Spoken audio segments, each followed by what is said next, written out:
And that clicked off in my head and gave me even more emphasis to trademark Let's Get Ready to Rumble properly so it was protected.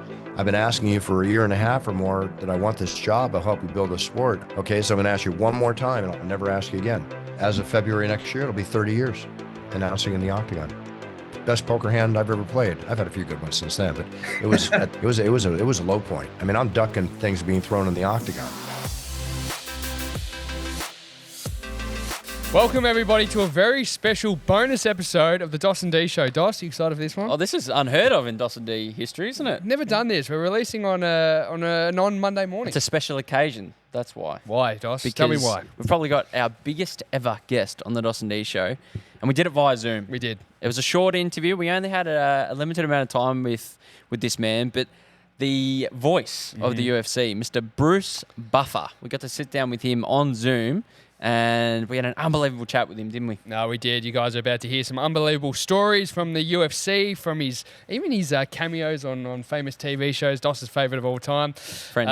His entrepreneurial journey. There's unbelievable stories. You're going to get so much out of it. But we wanted to just quickly jump in before we hit go on this episode. And, of course, thank you all for watching and listening to this one. It's something we want to do more of. So having a little bonus episode and you know, I guess teasing it with someone like Bruce, it's a great opportunity to see how it goes. And who knows, maybe we might be able to work our way into tour week down the line. And that's it. Now, Dos, for those that are new, we're expecting some new listeners for this one. Definitely. Through the international audience. What can they expect on dos&d each week? Oh, gosh. Well, us two good mates talking a bit of rubbish, but we interview the biggest names in sport, entertainment, entrepreneurship, health, wellness, fitness, social media creators, everything.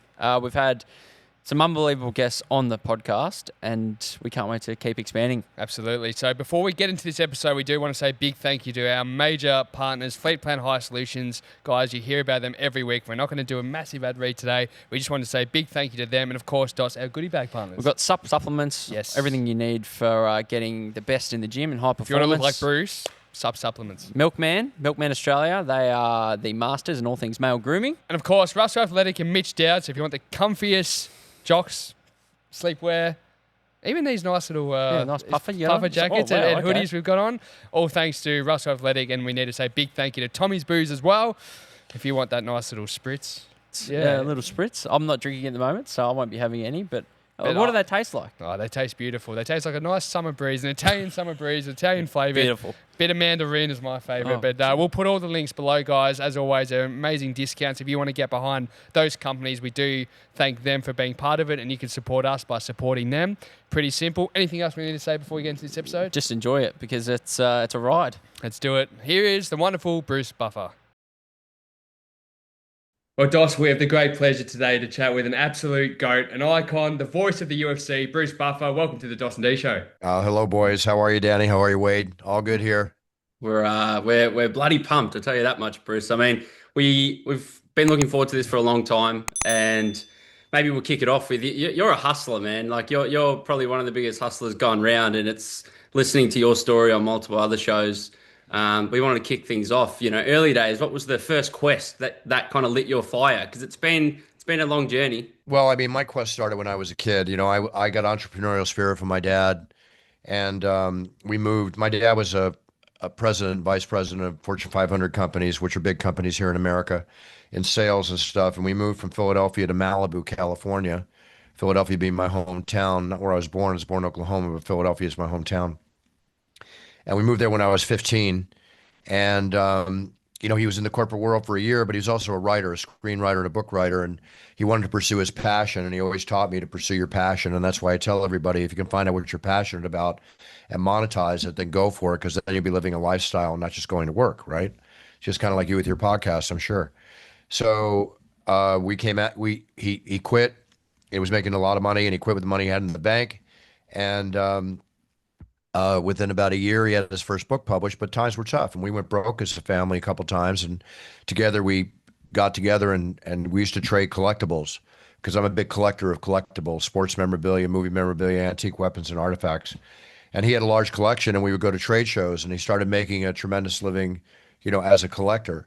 And at 15, I was buying and selling and you know, at the tables we would exhibit at these shows, and I'm actually selling, you know, memorabilia, expensive artifacts, guns, German Lugers, all this. And I learned how to trade back and forth. And then I saw this jewelry booth that was making jewelry. And I was in high school and I thought, wow, that's really cool. And what happened to me, and you might have heard the story on the internet, but during that time period, we were going through this as a family. I wanted to go skiing with my buds, right? My mates. And all I needed back then was $75 to go away for a 2-day weekend, ski, cost of the condo, food, everything, go party, have a great time. And I didn't have it at the time. And I went to my mom and I said, Mom, can I borrow $75? And she said, Son, I don't have it, right? And $75 back then is a lot more than it is today.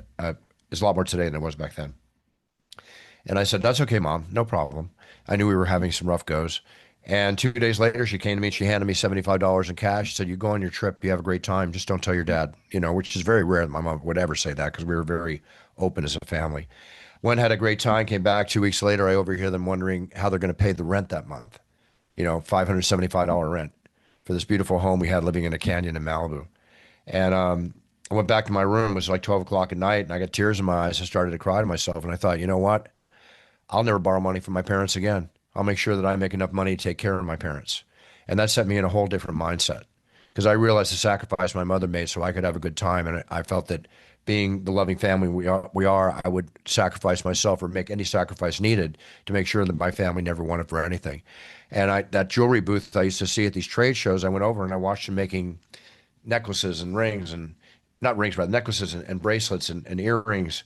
And I bought like coral and heishi shells and puka shells and all the stuff that was popular back then. And I started making necklaces and earrings and bracelets, right? And I would go to my high school with a display case and I started selling them to the girls and the guys for their girls in school, and even teachers. And I started making like $800 a month, which, was probably the equivalent of about 4,000 a month or more today.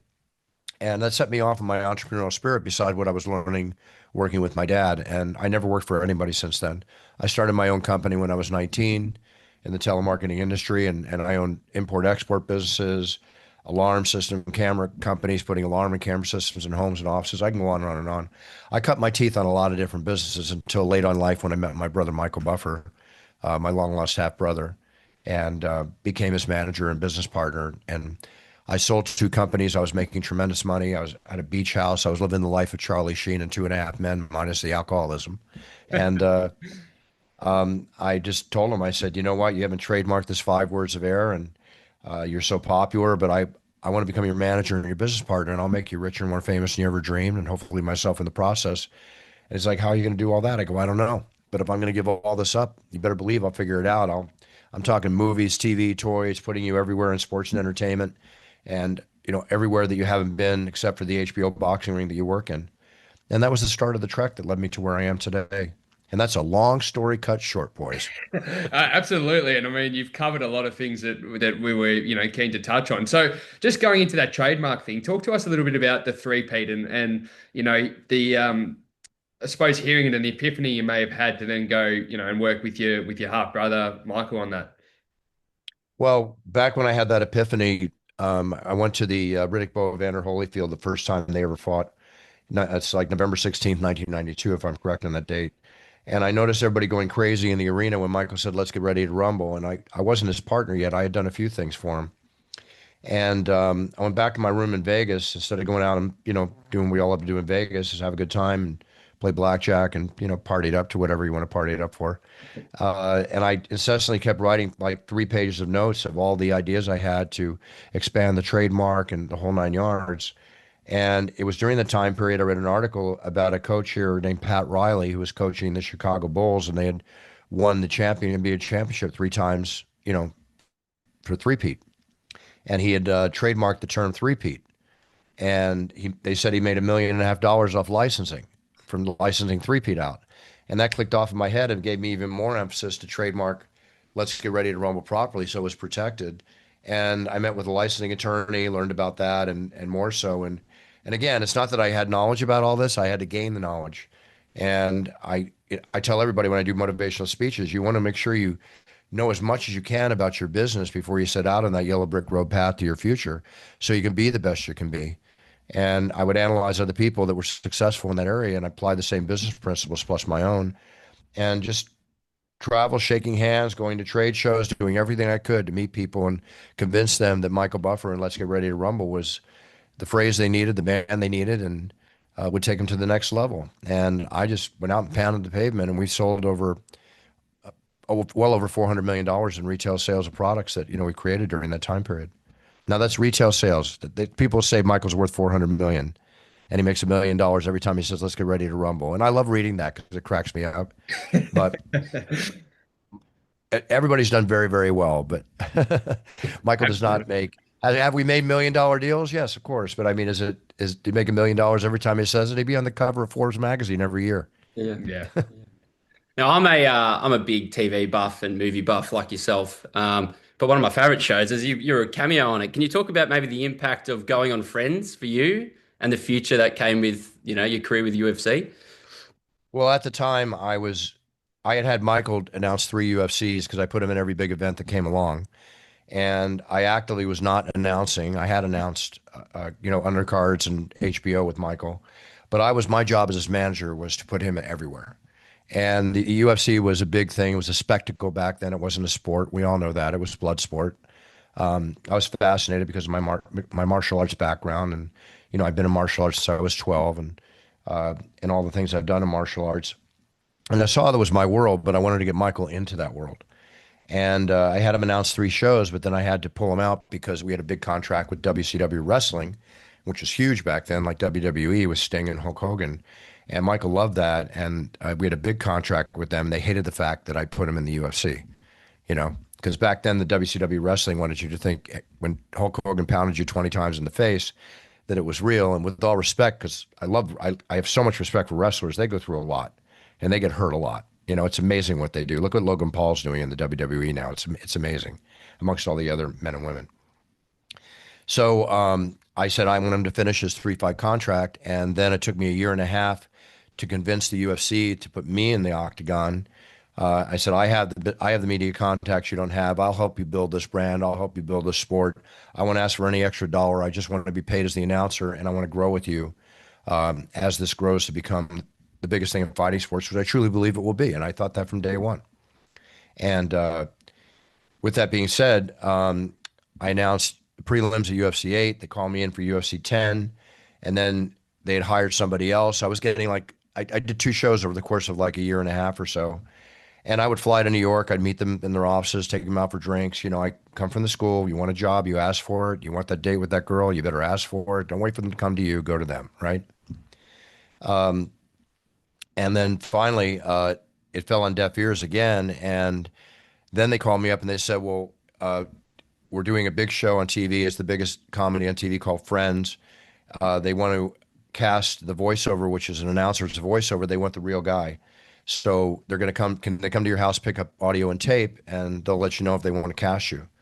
I got a call after they picked up the tape like an hour or two later, and they said, can you be on the set tomorrow morning? And you can co-star as yourself, co-star, not just co-star on Friends, right?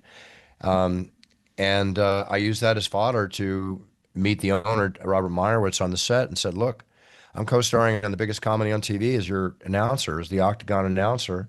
I've been asking you for a year and a half or more that I want this job. I'll help you build a sport. I'm going to ask you one more time. I said, I feel like a girl, waiting to be asked to the prom and nobody's asking me. Okay, so I'm going to ask you one more time and I'll never ask you again. And I did. And I said, I'll grow with the sport. I'll help you build this sport. And it was the best poker hand. I'm a big poker player, as you know. Yeah. And it was the best poker hand I've ever played. I've had a few good ones since then, but it was at the time the best poker hand I've ever played. And as of February next year, it'll be 30 years announcing in the Octagon. Incredible. And the long story cut short, boys. Oh, we love it. We love it. Mate, it's again, the UFC now, we know how big it is, how huge it is. I mean, I'm sure you know the impact even here in Australia at the moment. Every once a month on a Sunday, the pubs are just absolutely packed like you wouldn't believe. And but back in the day, it wasn't quite obviously the same. And one of the stories that fascinates me that you share is the night that Kevin Randleman pulled out of the main event, and you had the great honor of explaining that to a rather rambunctious crowd. Can you tell us what happened Well, that it was, I forget, Lake Charles or one city in Louisiana. Um, And that's exactly what happened. There was maybe 1,500 people in the audience. It was the lowest point we had gotten to. We were taking off direct TV or in demand TV, and we had access to 64 million homes. And the witch hunt that was going on at the time to take us off TV, we were only on direct TV, which is 16 million homes. So what kept us alive was the great fans of the UFC, as they still are today. God bless all you guys. Thank you, all you guys and girls and men and women that have stuck by us. I can't thank the fans enough. I love the fans. Um, we basically were kept alive by that, right? And here we are at this event, 1,500 people, and I come out, I'm getting ready to announce the main event, and the IFB I wear in my ear, the earpiece, they said, Buff, you got to tell him there's no main event. Kevin Randleman just slipped in the back, knocked himself out right on the way out. WTF, really? Seriously? Can't believe this. So now I announced it to the crowd, and it's cans of bottle time, man. They were very upset. It was a low point. I mean, I'm ducking things being thrown in the octagon, right? And lo and behold, a very short time after that, I got a call from Robert Meyerowitz, the owner, and he said, "I got some good news and bad news." I said, "Well, what's the bad news?" He said, "Well, I've sold the UFC, and I sold it to Dana White and the Fertitta brothers, who I happen to know who they were." And I thought that's really not bad news. It's actually pretty great. And I said, "What's the good news?" He goes, "Well, they're getting rid of everybody except you and John McCarthy. They want you and Big John McCarthy to stay on." I go, "Well, that's good news. I like that." And then I met with Dana and Lorenzo and Frank Fertitta at a boxing event in Vegas. They took Big John and others out to a beautiful dinner and put fine Opus One wine on the table. And I realized how classy they were, and I realized everything that was going on and their passion for the sport. And that just, when I realized we had a chance to make it as big as I thought we always would.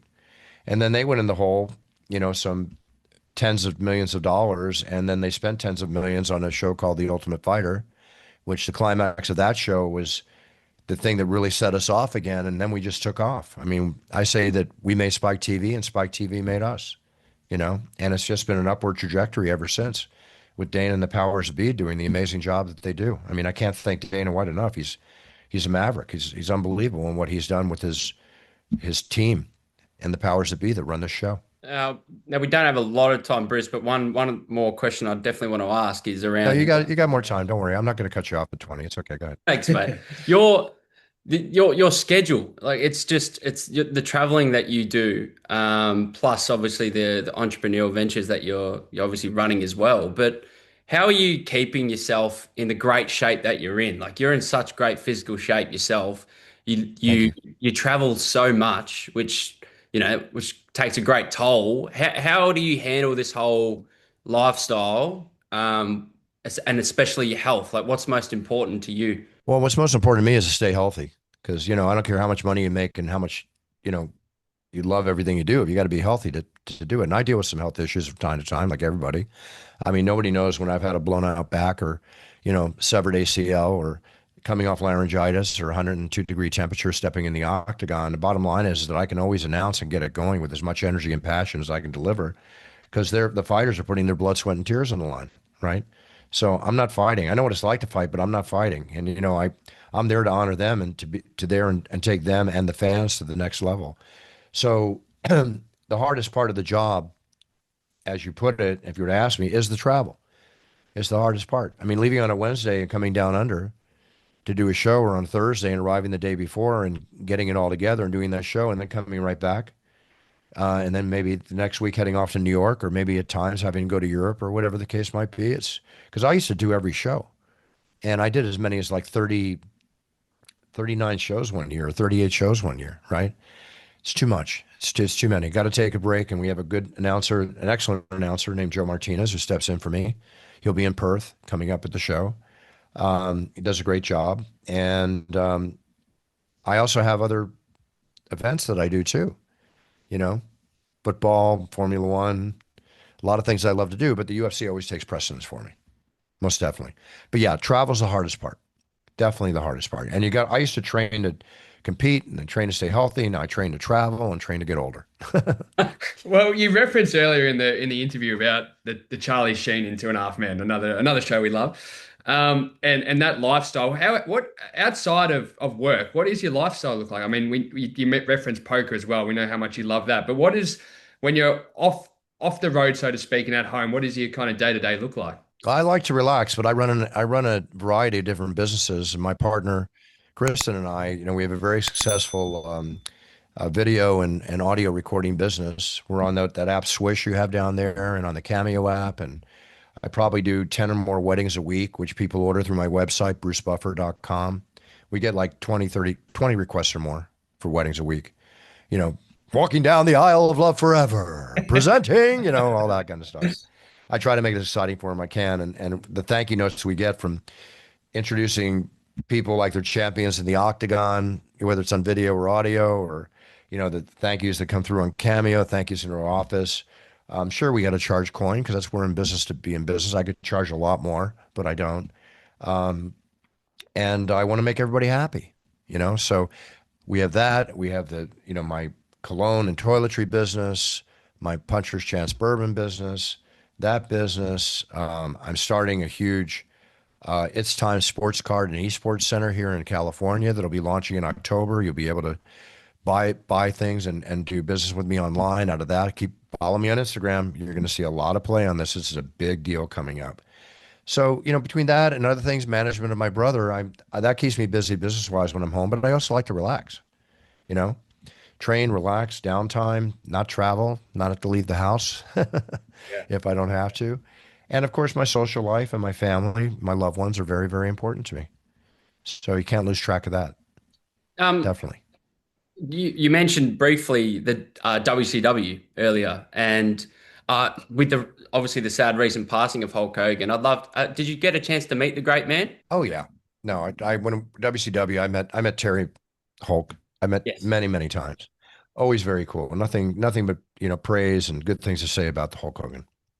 Yeah, Yeah. very cool. It was a tragic and hopefully he didn't go earlier than he should, as rumors have it with some of the medical issues that he had or whatever. But yeah, he's an icon. There's no question. A true icon. Yeah. And are you outside of the UFC? Are you big WWE fan? Do you still keep an eye on that sort of thing too? Well, I'd love to do a one-off in the WWE. Logan Paul's a buddy of mine. He would love me to announce one of his gigs one time. And um, I was supposed to go to a WWE event when we were going to not New Orleans, Nashville, but my plane was delayed and I missed it. And they were excited me to come down. So I wasn't going to do anything at the event. I was going to go enjoy it. I don't watch it regularly, but I mean, I see what Logan's doing, and you see the special things they do, and you can't help but be entertained by WWE. It's pretty amazing. Yeah. So, and now they're partners with UFC. So, we're one big happy family. So you never know what's going to happen. So maybe as we come to a finish now, for a young person in business, what's probably one key piece of advice you would say to say someone, who's just starting out in their entrepreneurial journey and they're getting knocked back or things are hard at the moment? You mentioned ask for what you want. I know that's something you're big on, but what's one piece of advice you would give someone now who's just starting out and making their own? Well, I said it earlier, it's one thing to sell a widget and a digit. It's another thing to be an adventurer or sell something or represent something that you're passionate about, right? So try to find out what you're truly passionate about, and that passion will help you out. So when you've heard me say this before, I'm sure. So when you go forward and you get knocked down, and you will get knocked down in business, you have to know what it's like to fail before you know what it's like to succeed, and appreciate success as well as deal with your failures and learn from them. Remember, the first time you do something wrong, it's not a mistake; it's a learning experience. Next time it happens, if you do it again, it's a mistake. Okay, that's the way you got to look at things, in my opinion.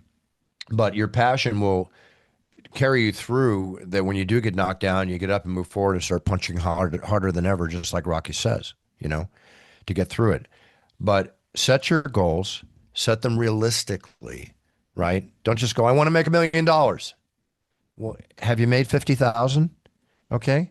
And when you make 50,000, have you made 100,000? And once you make 100, then, that 200 quarter million is out there. It's possible. Set your goals realistically.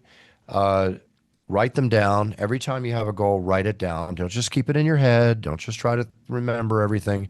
Write it down. Otherwise, you're going to forget. Okay. And don't try to do too many things at once. I know I do that. Okay. But I have good teams I work with. I make sure I work with great people with good business acumen. And that's another thing. If you're going to side yourself with people, side yourself with the best people you can side yourself with that have good business acumen, believe in you, and follow you. You'll have people that work for you that will leave you to start their own company. And that's just the nature of the beast. Give women a chance as well as you give men a chance. Women make great workers. You know, they get really passionate behind their thing, and recognize who is passionate, man or woman, and create a real solid team for yourself. Definitely. But keep your eye on the prize and believe in yourself. But if you see that it's not working and you see that it, you know, it's just going to be a deep sand pit, you've got to realize when to pick up your chips and find another poker game. As hard as that is to realize at times. Love it. It's So great. I kind of threw a few things out there, but I'm going to say it again. Knowledge, passion, and it's who you do business with and who you side yourself with. And always be honest, okay? Always be honest. If you start lying, you're going to have a hard time remembering your lies, and they're going to bite you in the ass. Love it. Love it. Karma's Bruce, karma's a bitch. Karma's a bitch, boys. Oh, definitely. definitely. Bruce, we just want to thank you and acknowledge you. You bring so much joy to so many people all the time. Thank you. And your legacy will live on and on and on. Thank you again for being such a gentleman, for taking the time, and even just in communications, you and Kristen have been awesome. For those listening, our audience is predominantly here in Australia. Let's say it one more time. So it's brucebuffer.com. And then how do we get you on Swish or Cameo? Go to the cameo.com and look my page up under Bruce Buffer. And I do most every request there. If it's a business request, they have that at a Cameo, but send that into brucebuffer.com, because Cameo is a set price for personal usage only. Those aren't to be used for promotion. Weddings into brucebuffer.com. I do a lot of weddings from down under. Trust me. Might be this man soon. Well, maybe I'll give you a call, Bruce. Okay. Well, send an email, and you know who's going to deal with you, Kristen. She'll take care of you, no problem. Awesome. Definitely. No, I'd love to. That'd be great. That'd be great. But Thank yeah, you so much. brucebuffer.com, Cameo. I'm there. Your wish is I always say, your wish is my command. Get it going. Love it. Well, we look forward to having you back down under soon as well. Thanks very much. I will be down there next year. Joe Martinez will be at the helm in Perth. Sydney's one of my favorite cities in the world. Melbourne, one of my favorite cities in the world. I have never had a bad experience down under. I love the people, the fighters, the food. I mean, where else can you go and surf and ski at the same time? It's unreal. And we don't in do the either. in the same area. Only in Los Angeles, but still. I was gonna say San Pretty cool. Diego is quite good, yeah. San Diego's nice too. I got to go down and get in a cage with those white pointers one time down in your area. That's what yeah. I'd like to do. Oh, yeah, for sure. Well, let us know when you're down next. All right. Thanks, Bruce. We love your work. All right. Thanks, boys. You take care. All the best to you. Big cheers, no fears, and much success forever. Thank you very much.